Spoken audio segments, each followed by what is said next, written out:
আসসালামু আলাইকুম। নিরপেক্ষ নির্বাচন এবং তত্ত্বাবধায়ক সরকারের জন্য প্রয়োজনীয় সংবিধান সংস্করণে আমার পক্ষ থেকে স্বাগতম। আজকের বিষয় হচ্ছে জন্মগত দোষের নির্বাচন। আগের ভিডিওটা বড় ছিল এবং সেখানেও কিন্তু জন্মগত দোষের নির্বাচন সম্পর্কে বলা হয়েছে। আজকেও কিন্তু বর্তমানে জন্মগত দোষের নির্বাচন সম্পর্কে আরও কিছু বলা হবে এবং কিছু প্রক্সি এক্সপ্লেন করা হবে যেগুলো আগের ভিডিওটা করা হয়নি।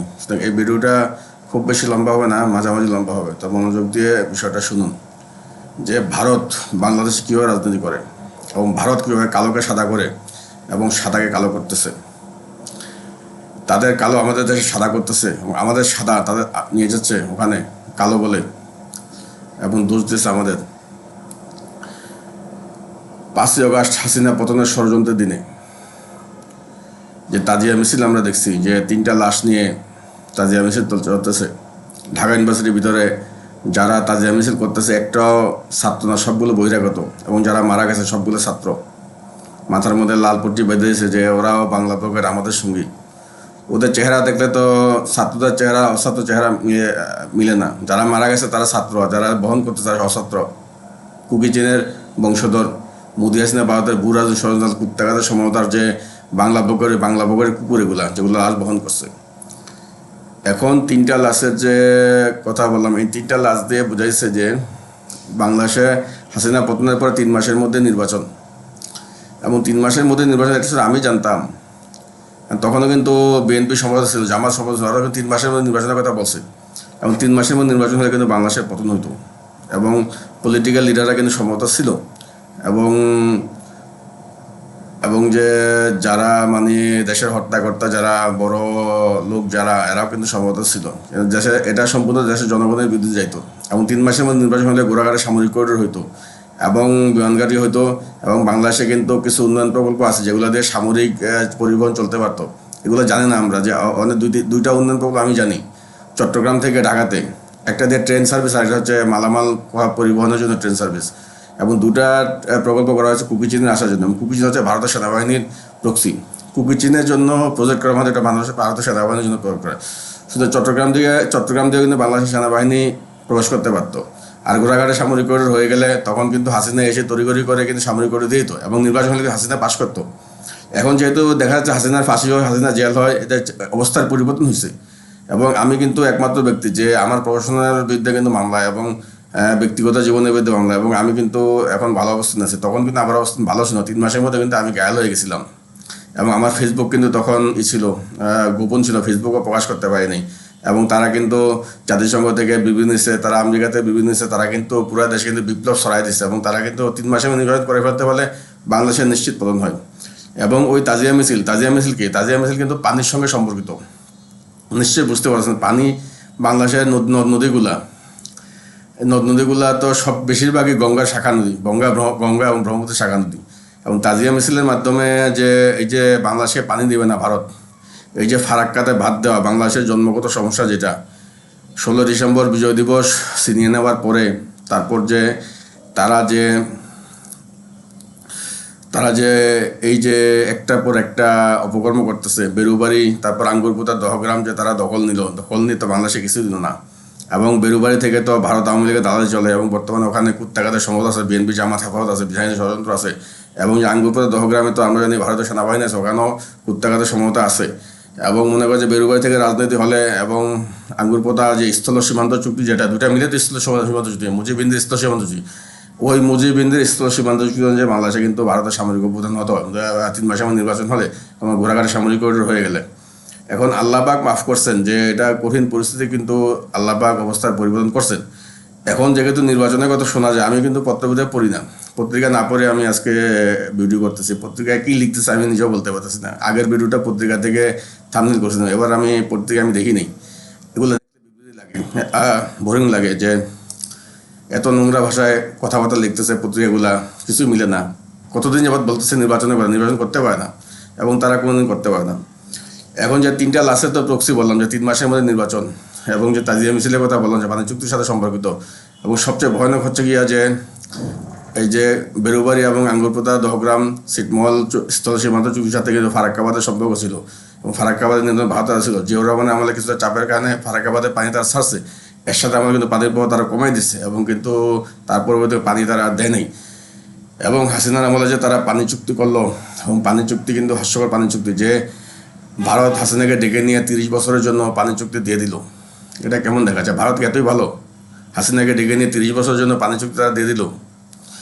এবং হাসিনাও কিন্তু তখন দেখেন ভারতের যে লোকসভাতে কিন্তু পশ্চিমবঙ্গের শাসক ছিল, এবং কিন্তু পশ্চিমবঙ্গ ছিল, ভারতের লোকসভাতে পশ্চিমবঙ্গ, এখানেও পশ্চিমবঙ্গ, দুই জায়গাতে পশ্চিমবঙ্গ। এতে ভারত কিন্তু হাসিনাকে বুঝিয়ে দিয়েছে যে এখানে কিন্তু পশ্চিমবঙ্গের স্বার্থ, বাংলাদেশের কোনো স্বার্থ নাই।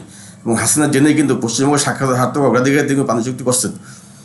এবং ওটা কিন্তু তখনকার যে বাংলাদেশের যে পররাষ্ট্রমন্ত্রী আব্দুল সামাদ আজাদ, তা কিন্তু খুব ভালো করে বুঝিয়ে দেওয়া হয়েছে পশ্চিমবঙ্গ থেকে, এবং তিনি কিন্তু বুঝে কিন্তু হাসিনাকে পাঠিয়েছেন। এবং পানি চুক্তি যে 12 ডিসেম্বর যে পানি চুক্তি হয়েছে 1996 সালে, তখন কিন্তু তারা শিয়ালকার যৌন উপভোগ করছে হাসিনা দেবগড়ের সাথে এবং কিন্তু জ্যোতি বসুর সঙ্গে। এবং ওই পানি চুক্তি ছিল কিন্তু শিয়ালঘাট করিডোর সামরিক স্থল চুক্তি অনুযায়ী। এখন দেখা যাক যে পানি চুক্তির পরে বাংলাদেশের যে বড় বড় অপকর্ম করছে, যেমন বাংলাদেশের সেনাবাহিনী ধ্বংস করা হয়েছে। বর্তমানে বাংলাদেশের সেনাবাহিনী চেঞ্জ অফ কমান্ড নেই। পুলিশ থেকে একজন বাচ্চা ছেলে মনে করেন যে তার কোনো অভিজ্ঞতা নেই, কিছু নেই, সেনাবাহিনীর চিফ হয়ে গেছে এবং গোপালগঞ্জের পাওয়ারে। এবং সে মনে করেন যে একটা মহেন্দ্র সিং করিডোরের জন্য একটা জঙ্গি কোটা নিতেছে। এবং মহেন্দ্র সিং কোটা কিছু সামরিক অফিসার, গোপালগঞ্জের অনুগত ভারত আওয়ামী লীগের দালাল কিছু সামরিক অফিসার দিয়ে তারা কিন্তু একটা কোটা দিয়ে কিন্তু তারা দেশ চালাইতেছে। পুরো সেনাবাহিনী কিন্তু শুধু মদত আছে, কিন্তু ওদের সঙ্গে যুক্ত না। সেনাবাহিনী চেইন অফ কমান্ড নিষিদ্ধ। তারপর কিন্তু দেখেন যে 2013 সালের দিকে পুলিশ র্যাবের কিন্তু দ্বন্দ্ব বাধা যাচ্ছে, এবং কিন্তু বুড়িগঙ্গা নদীতে কিন্তু র্যাবে কিন্তু কিছু লাশ কিন্তু ফেলছে, এবং কিন্তু তখন পুলিশ এবং র্যাবের দ্বন্দ্ব খারাপ ছিল। তারপর দেখেন যে রানা প্লাজা কিন্তু ধ্বংস করা হয়েছে এভাবে, কারণ এত বড় 7 তলা একটা রানা প্লাজায় হঠাৎ করে পড়ে গেল। এটা হচ্ছে শিয়ালকার বিল্ডিং ছিল, এবং বিল্ডিংটা কিন্তু দুর্বল ছিল। এবং বিল্ডিংটা জেনারেটর আঘাতে পড়ে গেছে, এবং শত শত হাজার হাজার কর্মী নিহত হয়েছে। বাংলাদেশের আর্মিকে ধ্বংস করার পরিবর্তন ভারত করেছিল আওয়ামী লীগের সঙ্গে মিশে। এখন দেখেন তারপর যে বাংলাদেশের জঙ্গিবাদ হলো, জঙ্গিবাদের পরে যে আমি বেশি কিছু বলবো না, আবু সাইদ সম্পর্কে তো আগের ভিডিওতে বলা হয়েছে। তারপর তারা যে মেধার রায় দিল, যে 93% মেধার রায়, হঠাৎ করে তারা 93% মেধার রায় কীভাবে দিল, এবং 93% মেধার রায় দেওয়ার পরে আবার এত বিপ্লব হইল কেন? মেধার রায় দেওয়ার পর তো ছাত্রদের নিস্তেজ হয়ে যাওয়ার কথা, যেহেতু ছাত্রদের আন্দোলন এবং তারা চাকরির জন্য আন্দোলন করতেছে। এটা আসলে মেধার রায় দেওয়া হয়েছে মেধাবীদের ধ্বংস করার জন্য। এবং ঢাকা ইউনিভার্সিটিতে এখন কিন্তু তাজিয়া মিছিল থেকে কিন্তু গণহত্যা হয়েছে, এবং মেধাবীদের কিন্তু ধ্বংস করা হয়েছে। এবং সেখানে কিন্তু দেখেন যে মেয়েদেরকে ধর্ষণ হত্যা গুম করা হয়েছে। যেমন 2016 সালে কিন্তু ওই যে তনু হত্যা দর্শন যে হয়েছে, ওখানে কিন্তু সেনাগুপ্তা বাহিনী ওভাবে করছে যে সেনাবাহিনী টিএসসিতে ফাঁদ পেলে তাজিয়া মিছিল দিয়ে কিছু ছাত্রদেরকে মেরেছে, যে হাসিনা পতন হবে, চলো আমরা আনন্দ মিছিল করি। ওখানে কিন্তু কিছু ছাত্রদের মারা গেছে, ওগুলো দিয়ে তারা তিনটা লাশ দিয়ে তাজিয়া মিছিল তারা করছে। তারপর কিন্তু মানুষ বুঝে গেছে, তখন শহীদ মিনারে কিন্তু কেউ যায় নাই। হাসিনা পতন দিনের 5ই আগস্ট শহীদ মিনারে কিন্তু কেউ তখন জানে সকালবেলা। এবং দেখেন তখন কিন্তু শহীদ মিনারে পুলিশের ব্যারিকেড দেওয়া হয়েছে, এবং সেনাবাহিনী কিন্তু অতর্কিত আক্রমণ করছে বিভিন্ন হলগুলোতে, ছাত্র হলগুলোতে অতর্কিত আক্রমণ করে মেয়েদেরকে, প্রেগনেন্ট মেয়েদেরকে, তারপরে যুবতী মেয়েদেরকে ধরে নিয়ে দর্শন করছে, হত্যা করছে, গুম করছে, এবং তাদেরকে কিন্তু কচুকাটা করে কিন্তু তাদেরকে কিন্তু ফেলে রাখছে। এবং মেধাবী ছাত্রদের ধরে নিয়ে গেছে, এবং 300-400 ছেলেবেলে কিন্তু মারা হয়েছে। এবং এটা পূর্ণ ইনভেস্টিগেশন হবে ইনশাল্লাহ, এবং পূর্ণ ইনভেস্টিগেশন হবে, এবং এটার কিন্তু খুব জোরালো পদক্ষেপ ইনশাল্লাহ নেওয়া হবে। কারণ আমি তো বলছি যে এই পয়েন্ট যদি সত্য হয়, আমরা যদি এই পয়েন্ট প্রমাণ করতে পারি, ফারাক্কাবাদ এবং মিসাইল মারতে হবে ইনশাল্লাহ। এবং ফারাক্কাবাদে যদি মিসাইল মারতে পারি, মিসাইল এখন সেনাবাহিনী চেনা প্রমাণ নেই, সেনাবাহিনী থেকে মিসাইল পাওয়া যাবে না, কিন্তু মিসাইল কিনা যাবে, মিসাইল বানানো যাবে, এবং জনগণের কাছে টাকা নিয়ে কিন্তু মিসাইল বানানো যাবে।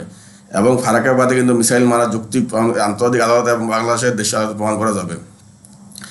আমি কথাটা বলে রাখলাম এই জন্য যে ভারত এত দাফালিং কেন করে, আমাদের মেধা, আমাদের মেয়েদের কেন নষ্ট করতেছে, মেয়েদের গর্ব নষ্ট করতেছে, আমাদের শিক্ষা অবস্থা নষ্ট করতেছে, ইঞ্জিনিয়ারিং নষ্ট করতে, আমার ইঞ্জিনিয়ারিং প্রফেশন নষ্ট করছে। ইঞ্জিনিয়ারিং প্রফেশন করতে দেবে না, ভারত চায়না এক হয়ে যায়। এই যে একটা দেশে অস্থির অবস্থা বিরাজ করতেছে, এগুলা মনে করেন জন্মগত শেখ মুজিবের আমল থেকে এগুলা মনে করেন চলে আসছে। কারণ 16 ডিসেম্বর কিন্তু ভারত ছিনে নিছে, ভারত কিন্তু আমাদেরকে মুক্তিযুদ্ধ দেয়নি, এবং ভারত কিন্তু এগুলা করতেছে আওয়ামী লীগের সঙ্গে মিশে, ভারতের সঙ্গে মিশে, এবং বিএনপি জামাত ভারতের সঙ্গে তারা মিশে গেছে। এখন কথা হলো যে আরও কি পদ্মা পানির চুক্তির আরও কী প্রক্সি পড়ছে ছাত্রদের আন্দোলনে যে আরও কিছু প্রক্সি পড়ছে, ওগুলো হইলো যে জুলাই 34 কিন্তু কুত্তাঘাতের সমঝোতা করছে এইতে শহীদ মিনার প্রাঙ্গণে। আপনারা ইউটিউব ভিডিওতে দেখবেন, আমি এখানে এডিটিং করার সময় পাবো না, হয়তো আমি সরাসরি ভিডিও আপলোড করে দিব। তো কুত্তাঘাতের কিন্তু সমতা করছে বিএনপির সাথে, জামাতের সাথে, হেফাজতের সাথে, যে হাসিনার পতন হবে। দেখেন কত বড় ফরমাইশি যে কুত্তাঘাতের আওয়ামী লীগের মহাসচিব ও হাসিনার কীভাবে পতনের কথা বলে। 24 4ই আগস্ট এটা কিন্তু বড় ধরনের ফরমাইশি করা হয়েছে কুত্তাঘাতের পক্ষ থেকে, এবং সেদিন কিন্তু তাজিয়া মিছিল গণহত্যার পরিকল্পনা সেদিন করা হয়েছে। তারপর এবং সেদিন কিন্তু দেখেন যে জুলাই 34-এর এখানে কিন্তু পদ্মা পানি চুক্তির বিষয় আছে। এরশাদের সময় যে ছিল ভারতের সাথে বাংলাদেশের পানি চুক্তির সমঝোতা ছিল, এবং এরশাদ কিন্তু তখন সেই চুক্তি অনুযায়ী বাংলাদেশ কিন্তু তখন 34,000 কিউসেক পানির কথা বলছিল আর কি, যে ভারত বাংলাদেশের 34,000 কিউসেক পানি দেবে। কিন্তু আসলে তখন তারা খুবই কম পানি দিছে, 10,000 12,000 কিউসেক তারা পানি দিছে, এবং তারা কিন্তু পানি দেয় নাই। এবং এই 34,000 কিউসেক পানির সাথে মিলে জুলাই 34 করে তারা কিন্তু ওই যে গণহত্যা গ্রহণ করলো। এবং তারপর কিন্তু জুলাই 35 অর্থাৎ 4ই আগস্ট, জুলাই 35-এ কিন্তু বাংলাদেশের পানি চুক্তি অনুযায়ী যে মোদি হাসিনা দেবগোড়া যে জ্যোতি বসু যে পানি চুক্তি হইতো 1996 সালে, এবং এই পানি চুক্তি অনুযায়ী বাংলাদেশ কিন্তু 35,000 কিউসেক পানি দেওয়ার কিন্তু কথা বলা হয়েছিল, যে বাংলাদেশে 35,000 কিউসেক পানি দেবো। এবং ভারত কিন্তু বাংলাদেশে কিন্তু প্রথম 3 বছর কিছু পানি দিছে, তারপর কিন্তু পানি আর দেয় নাই। এবং এই যে 35,000 কিউসেক পানি, এই দেখেন জুলাই 35-এ তারা কিন্তু সারা দেশে কিন্তু তারা কিন্তু মানুষ হত্যা করছে, গণহত্যা করছে। 35,000 কিউসেক পানি তারা জবাব কীভাবে দিল? তারা গণহত্যা করে রক্ত দিয়ে তারা জবাব দিছিল। এবং আমাদের দেশের মোদি হাসিনা ভারত আওয়ামী লীগ তাদের প্রত্যেকের সমতা, বিএনপি জামাত হেফাজত কিন্তু সমতা তো করলোই, এবং তারা তো 10 বছর ধরে সমতা, এবং সমতা তারা বিভিন্ন সময় দেখায়। তারপর আসেন যে জুলাই 36 অর্থাৎ 5ই আগস্ট দিন হাসিনা পতন হইল। হাসিনা যেদিন পতন হইল সেদিন তো মনে করেন যে এই যে দেখবেন বিভিন্ন জায়গাতে ইউটিউবে ভিডিও দেওয়া হয়েছে, বিভিন্ন জায়গায় ভিডিও দেওয়া হয় নাই, এবং শহীদ মিনারের বিকালবেলার ভিডিও কিন্তু দেওয়া হয় নাই, এবং বিকালবেলা শহীদ মিনারে কোনো হত্যা হয়েছে, এবং মনে করেন যে মেধাবী ছাত্রদের মারা হয়েছে, মেয়েদের লাশ কচুকাটা করেছে, গাঙে বাসানো হয়েছে, ইউটিউবে আমার ভিডিও দেওয়া আছে। এবং এই যে পানি চুক্তির প্রক্সি তারা কীভাবে দিল ছাত্র আন্দোলনে, আজকে দেখেন এই যে আসিফ নজরুল যে ভাস্টার ঢাকা ইউনিভার্সিটির শিক্ষক, ও তো মনে করেন যে শিয়ালকাট শিক্ষক, ও তো মনে করেন জানোয়ার একটা। তারপর যে এই যে মেধাবী এই যে ছাত্র নেতা যারা মনে করেন যে এই যে বিপ্লবী, এই যে বিপ্লবের পোশাক পরিধান করে যে উপস্থাপন হয়ে গেছে নুরা কুত্তাগুলো ইউনুসের সঙ্গে, এই ছাত্রগুলা কী করছে? এই ছাত্রগুলা কিন্তু এই যে লাফালাফি করছে, হাসিনার বিজয়, হাসিনার পতন, আমাদের বিজয়, ইউনুসের বিজয়, এগুলা বলে কিন্তু তারা কিন্তু হাসিনার সঙ্গে ছিল, মোদি হাসিনা ভারতের সঙ্গে ছিল, এবং তারা কিন্তু হাসিনার বদনামি করে তারা কিন্তু ট্রাই করে লাশ বহন করত। এই হলো গিয়া তাদের বিপ্লব। তো আল্লাহ পাক দেখেন এখন এই যে জুলাই সনদ তারা বাস্তবায়ন করতে যায় গণভোটের মাধ্যমে। জুলাই সনদ বাস্তবায়ন করলে দেশের স্বাধীনতা সার্বভৌমত্ব কিছুই থাকবে না, দেশের মানুষ বাঁচবে না, এবং দেশ কিন্তু ভারত চুকাটা করে দেবে সুযোগ পাইলে। আল্লাহ পাক আমাদেরকে মাফ করছেন, প্রথম 3 মাসে ওটা প্রতিহত করা হয়েছে, আজকে 1 বছর চলে, আল্লাহ পাক আমাদেরকে মাফ করছেন। এবং দেখেন রাজনীতি কিন্তু আমার প্রফেশনাল বিরুদ্ধে মামলা করেন, রাজনীতি কিন্তু আমার বিরুদ্ধেই। আমার ফেসবুক কিন্তু এখন বন্ধ আছে, ওটা আমি চাই নেই, আমি ইউটিউবে কিছু ভিডিও করতে পারি। তো আল্লাহ পাক মাফ করুক আমাদেরকে, এবং বাংলাদেশ ভালো হোক সেটাই বলি আর কি। এবং আপনারা নির্বাচন বয়কট করবেন, নির্বাচন যে কোনো মতে না হয়, এবং নির্বাচন হলেও নির্বাচন বয়কট করবেন। নির্বাচন যদি হয় তাহলে কিন্তু মামলা লেন্দি হবে। যে 1996 সালে ভারতের বেরুবাড়ির মাগি হাসিনা যখন পশ্চিমবঙ্গে গিয়ে তারপরে কেন্দ্রে গিয়ে পানি চুক্তি করে আসলেন, ওটা আসলে কী চুক্তি ছিল? ওটা ছিল ভূ রাজনীতির ষড়যন্ত্রের চুক্তি, যেটা 1974 সালে শেখ মুজিব ইন্দিরা গান্ধী করেছেন, কিন্তু ওটা গোপন রাখছেন, কিন্তু পানি চুক্তি হিসাবে দেখাইছেন। মানে কালো চুক্তি ছিল, যে ওটা বাংলাদেশকে ভারতের সাথে তুলে দেওয়ার চুক্তি। যে মুজিব ইন্দিরা যে চুক্তি করছিল, মুজিব ইন্দিরার কাছে ভারতকে বিক্রি দেওয়ার যে প্ল্যান করছিল, সেই প্ল্যান কিন্তু হাসিনা 1996 সালে এসে করছেন, এবং সেটা কিন্তু গোপন রাখছেন। এবং পানি চুক্তিতে যা বলছেন তা কি, তখন পানি চুক্তিতে তখন বাংলাদেশকে পূর্ণ পানি দেওয়া হয়েছে, ন্যায্য হিসা দেওয়া হয়েছে 30 বছরের জন্য। আমার ইউটিউব ভিডিওতে বিস্তারিত বলা আছে যে ভারত ন্যায্য হিসা দিবে, যে 35,000 কিউসেক পানি দিবে সর্বনিম্ন, এবং পানির প্রভাব বেশি হলে বাংলাদেশকে আরও 1,000 কিউসেক বেশি পানি দেবে, 36,000 কিউসেক পানি দেবে। এবং এর সাথে আমলে কিন্তু 34,000 কিউসেক পানি দেওয়ার কথা তারা সমঝোতা ছিল। এই যে 3টা বিষয়, এই 3টা বিষয় কিন্তু তারা পানি চুক্তির বিক্রিয়া করছেন এই ছাত্র আন্দোলনের সময়। ছাত্র আন্দোলন, এটা ভূরাজের ষড়যন্ত্র আন্দোলন ছিল, এটা তো বাংলাদেশ দখলের প্ল্যান ছিল। এখন 1996 সালে যখন চুক্তি হয় তখন কিন্তু এটা কালো চুক্তি ছিল, কিন্তু সাদা হিসাবে দেখাইছে। এই সাদাটাকে আবার কালো করছে আবার 3 বছরের মধ্যেই, 2-3 বছরের মধ্যেই। সিলেটের পাদুয়া দিয়ে যখন বাংলাদেশের বিডিআর ঢুকে যখন বিএসএফ এর গাড়ি আক্রমণ করে, তারপরে বিএসএফ পাল্টা জবাব দিয়ে যখন গ্রামবাসীর সাথে সংঘর্ষ করে, এবং তারপরে সমস্ত বিডিআর মাত্র 8টা বিডিআর রেখে যখন সব বিডিআর যখন ভেঙে যায়, ওটা কিন্তু মুদির মাগি হাসিনার নির্দেশে হয়েছিল, এবং কিন্তু ওই পরিকল্পনা নস্যাৎ হয়েছে। এবং তখন কিন্তু দেখেন যে গ্রামবাসীরা কিন্তু বিএসএফ এর ঝাঁপায় পড়ছিল, বিএসএফ এর ঝাঁপায় পড়ার পর কিন্তু তখন কিন্তু বিএসএফ এর বাহিনী পালাই গেছে, এবং তারপর কিন্তু 16-17টা বিএসএফ মারা গেছে কিন্তু, এবং বিএসএফ হাতে পড়ছিল তখন গ্রামবাসী এবং যে 8টা বিডিআর ছিল। এখন দেখেন যে এই যে এত বড় একটা শয়তান তখন হাসিনা করছিল, ভারতের সাথে সম্পর্ক নষ্ট করে তখন পানি চুক্তিটা তখন বাতিল করছে। তখন ওই 3 বছর তখন দেবগড়া যখন ছিল, ওই 3 বছর তখন পানির প্রভাব কিছুটা ছিল, সামান্য ছিল, পুরোপুরি পানি দেয় নেই। ওই ইয়ের পরে যখন ভারতের যখন 16-17টা যখন মারা গেল, যখন গ্রামবাসীর সাথে ভারত পারে নেই, তারপর কিন্তু পানি চুক্তি বন্ধ হয়ে গেছে, এবং এটা এনে পুরোপুরি এবং এটা প্ল্যান করে করা হয়েছে। তারপরে কিন্তু বাংলাদেশকে আর 1 ফোঁটা পানিও দেওয়া হয়নি, 1 ফোঁটা পানি দেওয়া হয়নি। আই ক্যান চ্যালেঞ্জ, 1 ফোঁটা পানি দেওয়া হয়নি। অযথা যা করে ওই নদী, ওই ইয়েটা ফারাক্কা পয়েন্টে যায় পানির প্রভাব পরিমাণ করে, এগুলো শুধু কাগজে কলমে। বাংলাদেশের যে কুখ্যাত পত্রিকাগুলো আছে, যে প্রথম আলো, তারপর ইত্তেফাক, কালের কণ্ঠ, বাংলাদেশ প্রতিদিন, ডেইলি স্টার, যেগুলো আছে এগুলো যে লিখালেখি করে সব ভৌতাবাজি, যেগুলো সবাই জানে পদ্মা নদী মরাগাং, পদ্মা নদী এটার কোনো, পদ্মা নদীর অস্তিত্ব নেই। পদ্মা নদী ধ্বংস করেছে পশ্চিমবঙ্গ এবং ভারত মিলে, পশ্চিমবঙ্গ এবং ভারত মিলে পদ্মা নদী ধ্বংস করেছে, এবং পদ্মা নদীর পানি তারা সব নিয়ে যাচ্ছে শাখা নদীতে। যে ভাগীরথী নদীতে কোনো এত পানি দরকার নাই, যে পদ্মা নদীর সব পানি তারা নিয়ে যাচ্ছে তারা ভাগীরথী নদীতে, এবং পদ্মা নদী তারা শুকাই ফেলছে। মানে বাংলাদেশে পানি দেবে না, হিংসা, পশ্চিমবঙ্গের হিংসা, বাংলাদেশে পানি দেবে না, পানি না দিয়ে মারবে। আর তারা বেশি পানি নিয়ে তারা সমস্যায় পড়লো, বাংলাদেশে মেয়েরা ওরা ওরা ওরা খুশি। ওইটা হলো মেইন, বাংলাদেশকে মারাটাই টার্গেট। ওটা ভূ রাজনৈতিক ষড়যন্ত্র, কিন্তু পদ্মার পানি যদি ভূ রাজনৈতিক ষড়যন্ত্র। এবং ছাত্র আন্দোলনের সময় যে 34,000 জুলাই 34 করছে, কিন্তু তারা জুলাই 34 কেন করলো? তারা এটা তো অগাস্টের 3ও করতে পারতো, জুলাই 34 তারা করছে। কারণ তারা এই সময় কিন্তু দেখেন যে ঢাকা বিশ্ববিদ্যালয় কেন্দ্রীয় শহীদ মিনারে কিন্তু যে মোদি হাসিনা ভারতের যে ভূ রাজনৈতিক ষড়যন্ত্রের দালাল, যে ত্রিপল গণদর্শক কুত্তাকাদের, এবং শামীম ওসমান, সন্ত্রাসী গুন্ডা শামীম ওসমান, যিনি যুবলীগের রিদওয়ান ভাই আইএস জঙ্গিবাদ যিনি সরাসরি পরিচালনা করছে, সরাসরি গুন্ডামি করে মানুষ পছন্দ, জঙ্গিবাদ সম্পূর্ণ যিনি নেতৃত্ব দিচ্ছেন শামীম ওসমান, এবং মাগিবাজির লাইনে তার উপরে কেউ নাই। কুত্তাকাদা আছে 1 গুণ বেশি আছে শামীম ওসমান মাগিবাজির লাইনে, ও ছিল। তারপরে গুন্ডা বসে কিন্তু তারা কিন্তু এই যে 34,000 কিউসেকের দিন তারা কিন্তু গুন্ডামি করলো, কিন্তু তারা কিন্তু সমঝোতা করলো যে হাসিনার পতন হবে।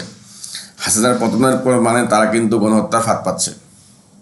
কারণ হাসিনার পতন হবে কীভাবে? ওরা হলো আওয়ামী লীগের, সবাই আওয়ামী লীগের হাসিনার বিরুদ্ধে যায়, এখানে ফাঁদ পাচ্ছে তারা।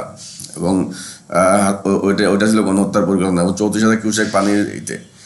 তারপরের দিন জুলাই 35,000 কিউসেক পানিতে তারা কিন্তু সারা দেশে গণহত্যা করছে, এবং ঢাকা বিশ্ববিদ্যালয়ে কিন্তু তারা ধরপাকড় করছে, এবং সারা দেশে ধরপাকড় করছে। এবং জুলাই 35 ছিল যে 1996 সালে পানি চুক্তিতে বাংলাদেশকে সর্বনিম্ন 35,000 কিউসেক পানি দেবে ভারত, এবং এই জুলাই 35-এ তারা সারা দেশে গণহত্যা করছে, রক্ত কমে করছে তারা। জুলাই 35-এ তারা সবচেয়ে বেশি মানুষ পাচ্ছে। কেন? এটাই ছিল পানি চুক্তির মূল ধারা, যে বাংলাদেশের সর্বনিম্ন 35,000 পানি দেবে। এই পানি চুক্তির কিন্তু বিষক্রিয়া তারা করছে কিন্তু এই জুলাই 35-এ। এবং নদীতে লাশ দিয়ে দাহন শুধু জুলাই 36 হয়েছে তা না, জুলাই 35 হয়েছে। তারপর জুলাই 36-এ কিন্তু আরও বড় উপকর্ম করছে, এবং হাসিনার পতনের নামে হাত পাচ্ছে তখন, যে হাসিনার পতন হয়েছে, হাসিনার পতন ষড়যন্ত্র। এবং জুলাই 36, 5ই আগস্ট কিন্তু ঢাকা বিশ্ববিদ্যালয় কেন্দ্রীয় শহীদ মিনারে কিন্তু তারা কিন্তু ডাবল পুলিশের ব্যারিকেড দিয়ে কিন্তু তারা মানুষের ধরপাকড় করে নিচ্ছে, কিন্তু এবং যারা কিন্তু বন্দী ছিল তাদেরকে হত্যা করছে। এখন এই যে দেখেন যে পানির ন্যায্য হিসাবে যে তারা গণহত্যা করলো এবং রক্তভঙ্গা করলো, এবং লাশ মর্গে নিয়ে গেছে, যেসব ছেলেবেলে যারা বিপ্লবী বলে এরা তো লাশ বহন করছে, ট্রাই করে লাশ বহন করছে, আর নিজেদের বিপ্লবী পরিচয় আমরা হাসিনার পতন করছি, আমরা বিপ্লবী পত্রিকাতে প্রকাশ করছে। আসলে এরা হচ্ছে ওই বিপ্লবী যে ওই মুন্নি শাহ যে বিডিআরদের বিপ্লবী বানাইছিল ওই 2009 সালে সেনাবাহিনী ধ্বংসের সময়, ওই এরা হইলো মুন্নিশা যেমন বিপ্লবী বানাইছে, ওই বিপ্লবী পত্রিকার এদেরকে বানাইছে, আর কিছু না। এরা হলো বিপ্লবের নামে কলঙ্ক, এরা হচ্ছে নুরা কুত্তা বিপ্লবী, গণহত্যার কুত্তা বিপ্লবী, সারা কিছু না। এবং বাংলাদেশের ভূ রাজনৈতিক ষড়যন্ত্রে কিন্তু পশ্চিমবঙ্গ মমতা ব্যানার্জি সরাসরি যুক্ত, এবং মোদির কিন্তু একনিষ্ঠ সমর্থক মমতা ব্যানার্জি, এবং বেসায়নিক ষড়যন্ত্র থেকে শুরু করে সব কিছু হিংসাতে এই পশ্চিমবঙ্গ। ধন্যবাদ।